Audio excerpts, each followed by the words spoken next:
Why invite me if the whole point was to push me aside? That question hit me before I even sat down. My name is Derek. I am 37 years old, living in Portland, Oregon. Until that night, I honestly believed my wife's family at least tried to keep up the act of liking me. But what happened over dinner showed me the truth. It was a Tuesday evening. I remember because I had turned down a late call with a client just so I could be there. The place was downtown, an expensive steakhouse called the Sterling, the kind with valet parking only, and waiters dressed like they were going to an award show.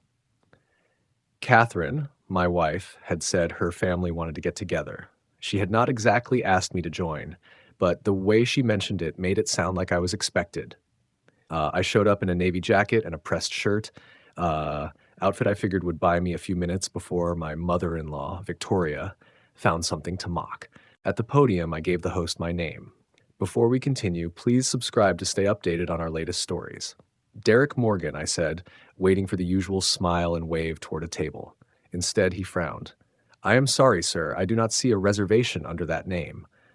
Maybe it is under Harrison, I told him. That is my father-in-law's last name. I am supposed to meet them here.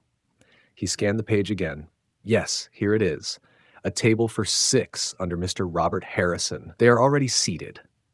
Already seated? That stopped me cold. The host pointed, and I spotted them in a booth by the window. Catherine, her parents, and her 2 sisters. Everyone dressed up, sipping wine, smiling and laughing like they were in an advertisement for perfect families. Derek, came a voice right behind me. I turned and there was Victoria, my mother-in-law, standing like she had been waiting just for this moment. She looked me over as if she could not believe I had made it inside on my own. Oh, Derek, she said, pretending to be surprised. You did not actually think you were invited, did you? At first, I wanted to laugh it off, maybe believe it was some kind of twisted joke. But the little smirk on her lips told me she was dead serious. Her voice was calm, polished, and cutting. Behind her, Catherine kept her head down, stirring her drink like none of this was happening. Her sisters, they had seen me. I know they did. But both of them ducked behind their glasses of wine, hiding smiles. I just stood there like a fool, frozen in place. The poor kid at the podium shifted from foot to foot, clearly wishing he was anywhere else. Victoria leaned closer, dropping her voice. This place is a little above your level, that there's a sports bar down the street. That might suit you better. I swallowed. I had taken Victoria's insults before, her digs, her sideways compliments, her fake manners. I had played along, let it slide. But this time was different. This was not some slip of the tongue. This was staged. A planned insult with an audience watching. And then it hit me. I remembered a name, a connection, something they did not know about, something that shifted the balance right there. Victoria tilted her head like she was studying a stain she could not scrub out. You look confused, Derek. Honestly, I thought Catherine would have mentioned it.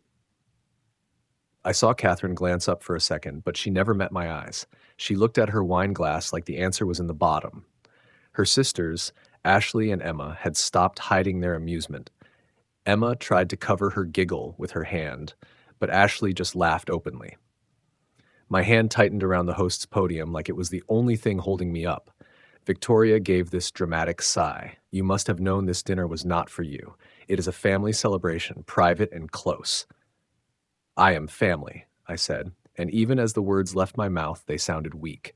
Her smile sharpened. By marriage. Do not flatter yourself. The host, looking like he wished he could vanish, cleared his throat. Would you like me to check for a seat at the bar, sir? Victoria cut him off with a wave. That will not be necessary. Derek knows where he belongs.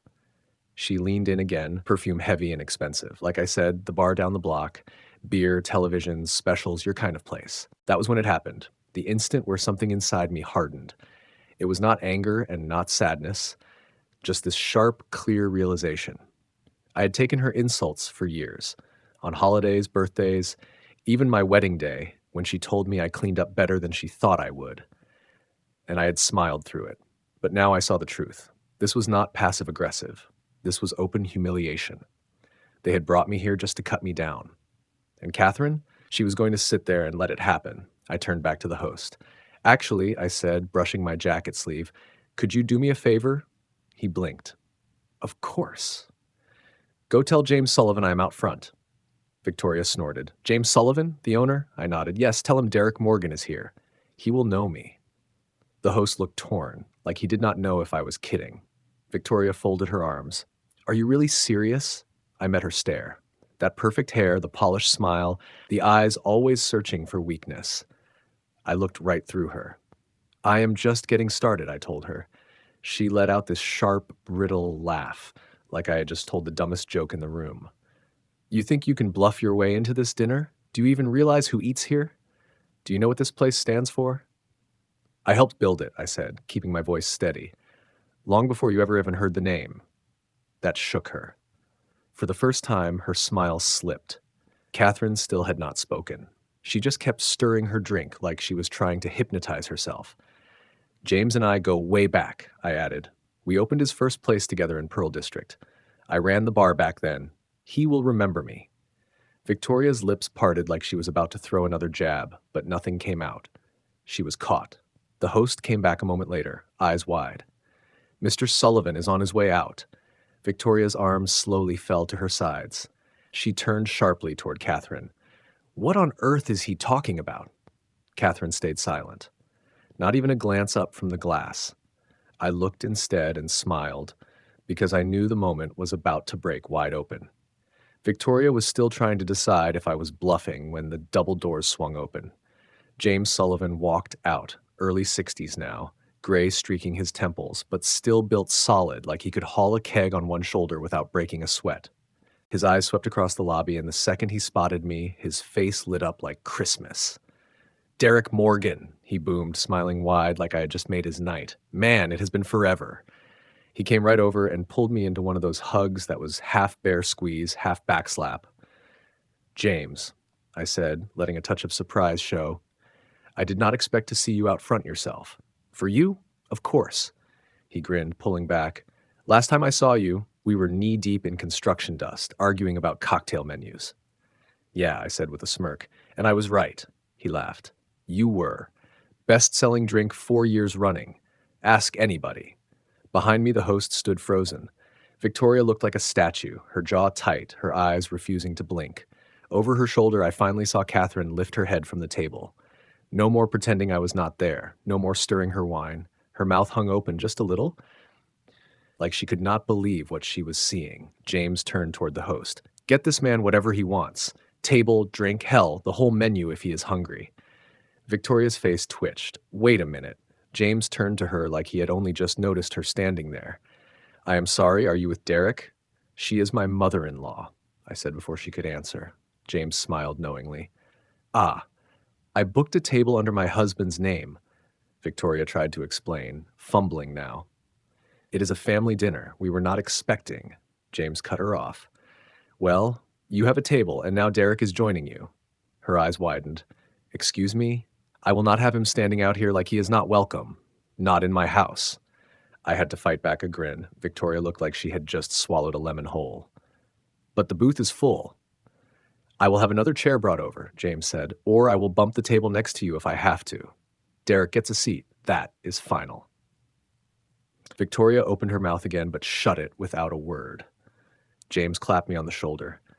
Come on, I want to introduce you to some of the new folks. We brought in talent from the Wellington deal. You remember that wine spot in Seattle we tested? That model is working here now. Glad to hear it, I said. He leaned in slightly. If you ever feel like getting back in the game, there is always a spot for you with me. I nodded. I appreciate that. We stood talking another minute, just long enough for everyone at that table to overhear things like, launched 3 places together, and this man saved me more than once, and he is basically family. Finally, James gave me another solid clap on the back. Get settled. Enjoy yourself. As he headed toward the kitchen, the host turned back to me, looking shaken. Mr. Morgan, would you like me to take you to your table? Victoria looked like she was about to faint. I shrugged, calm as could be. Sure, let's go say hello. We walked past the podium and toward the booth. Catherine's eyes flicked to mine for just a second. No apology, no smile, just guilt, raw and heavy. At the table, Emma opened her mouth like she was about to speak, then thought better of it.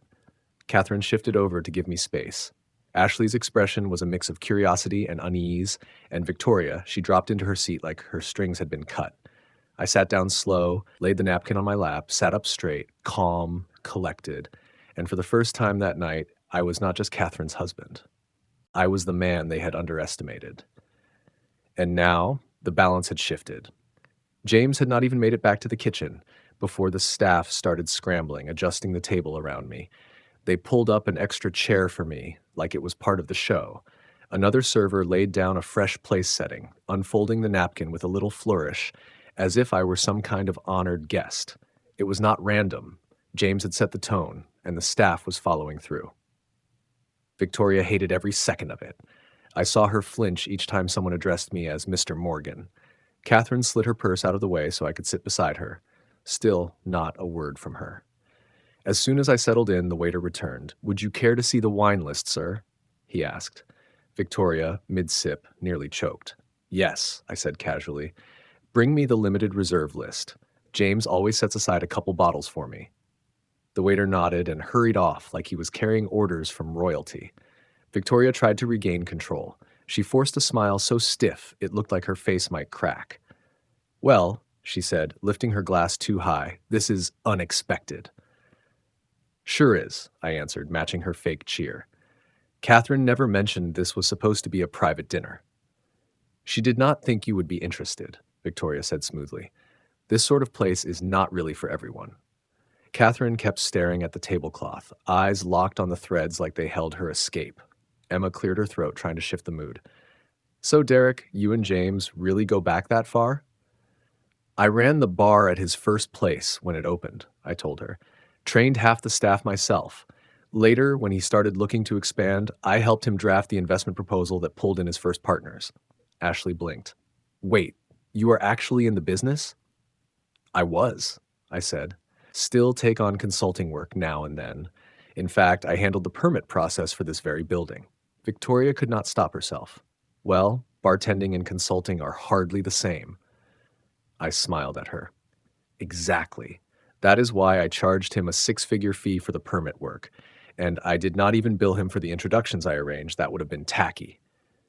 Catherine set her glass down a little too fast. Victoria tried to laugh, but it came out flat. "Well, some people are just lucky enough to know the right people." "I was not handed anything," I said, tilting my head. "Every connection I have, I earned.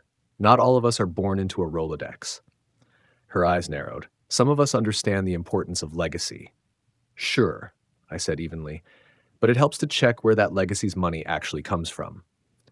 Catherine twitched at that, just barely. Emma frowned, lost. "What do you mean?" I took a slow sip of water before answering. "Victoria, do you remember when your son-in-law needed cash for his software company a few years back?" She stiffened. "That is not relevant." "It is," I said, folding my napkin across my lap. "Robert was 3 weeks away from defaulting on his bridge loan. I wrote the check, quietly, no spotlight, no parade." Emma and Ashley turned toward their mother in shock. Victoria's face tightened. "That is ancient history." "Funny," I said, "because he still sends me quarterly updates on my stake." Catherine's eyes met mine for the first time all night. Wide, startled, not angry, not afraid, just realizing. The silence stretched heavy across the table. Finally, I leaned back. "Anyway, I am glad to be here. Family dinners matter." The waiter returned with a rare Bordeaux James used to keep locked away, pouring it carefully. Victoria looked like she might shatter the glass in her hand. She muttered, "Service industry types should not." I cut her off, gently but firm. "Victoria, you may want to remind yourself who makes nights like this possible. People like me are the service industry." She clamped her mouth shut, refusing to look at me. Catherine dropped her eyes again, but her ears flushed red. She had let her mother underestimate me for years, assuming I would keep my head down and stay quiet. But not tonight. Tonight, Victoria was not steering this table. I was. I let the silence hang thick and heavy until it felt like fog rolling over the whole booth. Catherine's wine sat untouched. Emma and Ashley kept glancing back and forth, unsure where to land. Victoria gripped her fork like it had insulted her. I looked right at her and smiled. Not smug, not cruel, just certain. "You know, Victoria," I said, placing my napkin on the table, "I have never mentioned any of this before. Not the investments, not the favors, not the quiet bailouts, not once." She gave a tight little smile. And yet here we are. Exactly, I said. Here we are. I leaned in slightly. I think it is time everyone hears a few things. Victoria rolled her eyes like she was already bored. Catherine stayed still, silent, frozen. I did not marry into wealth, I said back. I married into your family. That is the same thing, Victoria muttered. No, I shot back, my tone hard. It is not the same. Because what none of you seem willing to grasp is that I earned every single thing I have. Emma shifted uncomfortably in her seat. We know you have a business. No, I cut her off. You think I sling drinks at some corner bar, that I just flip cocktails for tips. The truth is different. I built my first business out of a rented storage unit with $4,000 I saved from construction jobs. From there, I invested in 6 startups, sold 3. By 31, I had bought my first property. Everything I own, I created with my own hands. Victoria gave a sharp scoff. And you think that makes you special? No, I told her flatly. It makes me real. I turned toward Catherine. Do you remember when you wanted that boutique in Alberta Arts District? You were terrified of being turned down for the Business Development Fund loan. She gave the faintest nod. You never got that loan, I said, my voice low but clear, because you did not need it. I fronted every penny, and I told you to tell people it came from a private lender, so you could feel like it was your win.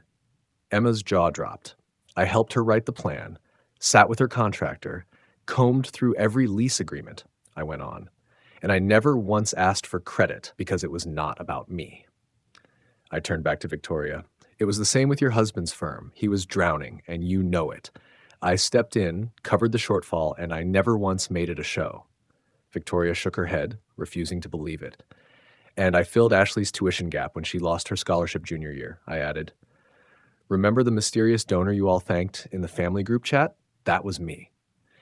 Catherine's eyes shot up wide with shock. That was you? I nodded. Across the room, James, who had wandered back from the kitchen, called out, Derek kept our payroll afloat 8 months ago when a supplier stalled us. Without him, half my staff would have missed paychecks. The table went dead quiet. You all treat me like I am lucky just to sit here, I said. Like Catherine somehow rescued me. But you have it backwards. Victoria opened her mouth but could not form the words. I did not marry up, I told them. You all married into my future. And I have been carrying this family from behind the curtain for years, quietly. No applause, no spotlight, just making sure you all stayed afloat. I let my eyes meet each of theirs in turn. But I am done being quiet. I am done pretending I am just some lucky tag-along. I am not the background noise in your little dinner theater. I picked up my glass. I am the reason this dinner is happening at all. None of them had a response. For the first time, I did not feel like the outsider at the table. I felt like the one holding the whole table up. But Victoria was not finished. I could see it in the way she straightened her back, tugged at her scarf, bracing herself. She leaned forward, voice sharp as a blade. If all that is true, if you really have done so much, then why do you live the way you do? Catherine supports you, does she not? Catherine sat still, but I heard Emma's gasp. Even Ashley blinked in disbelief. Victoria folded her hands like she was summing up her case in court. You wear nice clothes, drive a new car, always seem to have plenty of free time. That looks like my daughter's hard work paying your way. I laughed. Not because it was funny, but because it was pathetic. You honestly believe that? I asked. I turned, facing Catherine directly. Tell them where the down payment came from. Catherine froze, said nothing. Catherine, I said again, my voice firmer, tell your mother where the money came from. Still silence. All right, I said, letting out a breath. I will. I turned back to Victoria. Every dollar for that house came from my early trades. I put down 20% before Catherine's shop had even opened its doors. She never told you because she wanted to look independent. And I let her because I loved her. Catherine's face sank like she wanted to disappear under the table. But if we are rewriting history tonight, I continued, let us write it correctly. I invested in her brand. I paid for the storefront build-out. I signed the lease under my limited liability company so she could qualify. That is how it happened. Emma whispered something under her breath. Ashley's eyes widened. And all of that, I said, I did without ever rubbing it in, until now.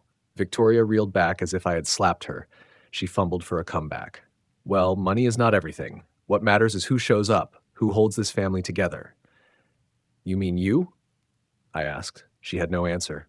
You tried to humiliate me tonight, I said. The calm was gone now. You staged this dinner to prove a point, but it backfired. Catherine finally spoke, her voice so low I almost missed it. I did not think she would actually keep you out. I turned to her, my stare heavy. So you knew.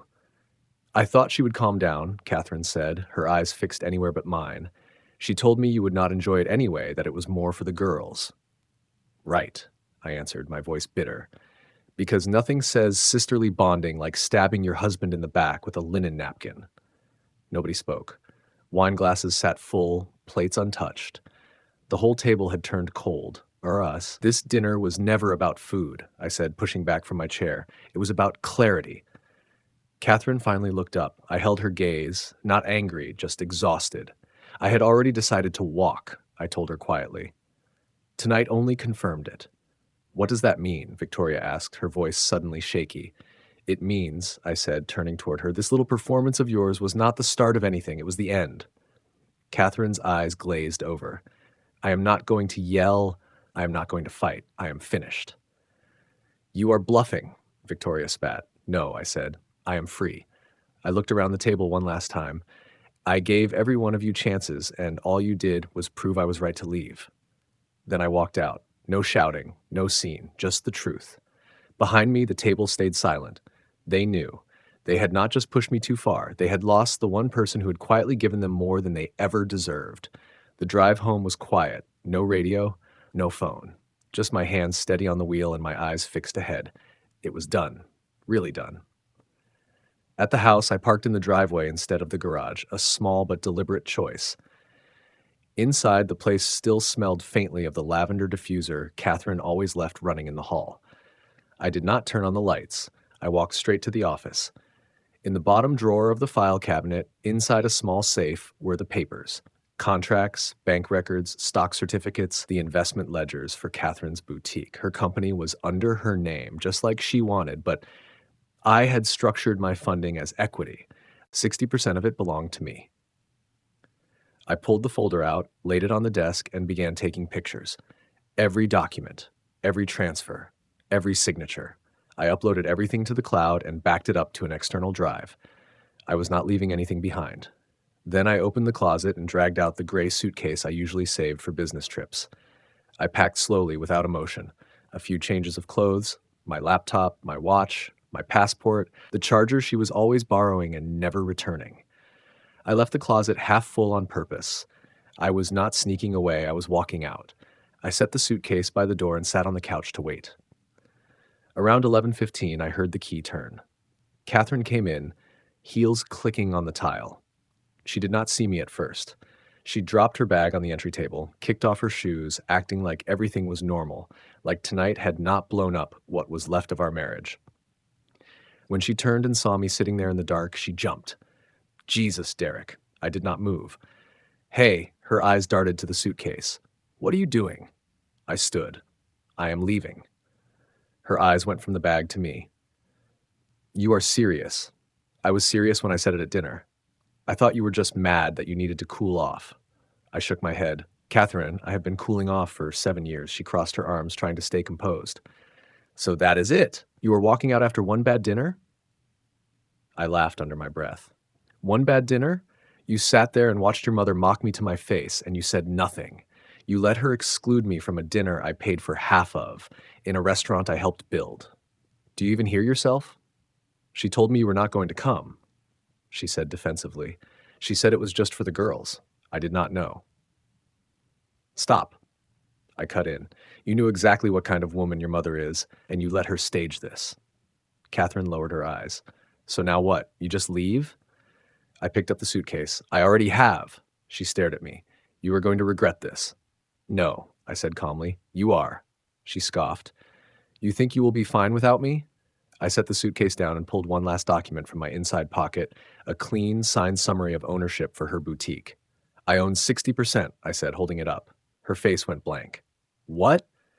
You asked for a loan. I gave you equity. You signed it twice. You never read the fine print because you trusted me, and I never used it against you until now. She stepped closer. Catherine, I am not taking your business, I said. I am just not protecting it anymore. You wanted things separate? Fine, we are separate. She looked like she wanted to argue, but did not. I opened the door. Goodbye, Catherine. And I stepped out. I did not slam the door behind me. I did not have to. I had walked away with the one thing they never imagined I would take, my control. The next morning, I expected silence. Instead, I woke up to chaos. By the time I finished my coffee, there were 23 missed calls on my phone, 7 from Catherine, 12 from Victoria, the rest from numbers I did not recognize, probably her sisters borrowing other phones or family friends Victoria had roped in to talk some sense into me. I ignored them all. Then came the messages. Catherine first. We need to talk. Then, please, I told Mom you were bluffing. Tell me you are not doing this. Another, you cannot do this. You do not even care about the boutique.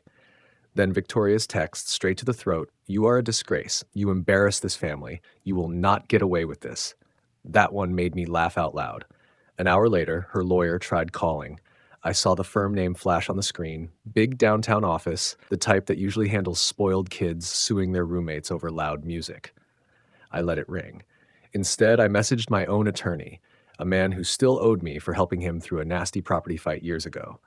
Time to activate the exit plan. Boutique ownership clause goes live. His reply came instantly. Already drafting. Let them swing first. That was the thing Victoria never understood. She thought wealth was about show, last names on plaques, oversized houses, invitations to dinners nobody enjoyed. I made my life on the opposite approach. I kept money quiet. I let contracts do the talking. And because of that, they never saw me coming. By noon, Catherine tried guilt. My employees are scared. They are asking if the store is closing. Do not punish them for our marriage. I never thought you would turn into this. You promised me forever. And she was right. I had promised. Back when forever meant something. That afternoon, Victoria marched into the boutique, telling the staff everything was under control.